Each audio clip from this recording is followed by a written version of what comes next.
అసలు బైబిల్లో ఒలివ చెట్టుకి ఎందుకు ఇంత ప్రాముఖ్యత ఇవ్వబడింది? పరిశుద్ధ గ్రంథంలో అనేక మంది వ్యక్తుల గురించే కాకుండా ఎన్నో మాదిరికరమైన చెట్లు, జంతువులు, కొండలు, పక్షుల గురించి కూడా వ్రాయబడి ఉంది.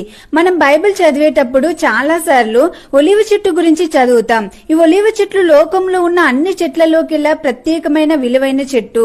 అందుకే బైబిల్లో ఈ చెట్టు యొక్క ఆకులు, కాయలు, నూనె మరియు ఔషధ గుణాల గురించి చాలా చోట్ల చెప్పబడింది. ఒలివ చెట్టుకు మరణం లేదనే విషయాన్ని ఆదికాండం 8వ అధ్యాయంలో చూడగలం. నోవాహు కాలంలో జలప్రలయం తర్వాత పావురాన్ని బయటకు వదిలినప్పుడు అది త్రుంచబడిన ఒలివ చెట్టు ఆకులను నోటితో తెచ్చినట్టు చూస్తాం. అంటే చెట్లన్నీ చనిపోయాయి, కానీ ఒలివ చెట్టు బ్రతికే ఉందని దాని అర్థం. కీర్తనలు 128:3లో చూస్తే పిల్లలను ఒలివ మొక్కలతో పోల్చారు. ఈ ఒలివ చెట్టు యోగ్యమైనదని, రాజులను, సేవకులను అభిషేకించడానికి పాతకాలం నుండి ఇప్పటి వరకు ఈ ఆలివ్ ఆయిల్ ని వాడుతున్నారని న్యాయాధిపతులు 9:9లో చూడవచ్చు.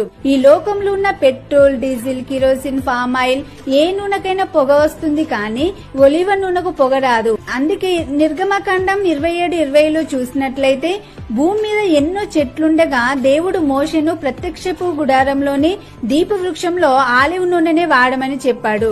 లేదంటే దీపవృక్షం 24 గంటలు వెలుగుతూనే ఉంటుంది, కాబట్టి దేవాలయం మొత్తం పొగసూరుకుపోయేది. రాజైన సొలొమోను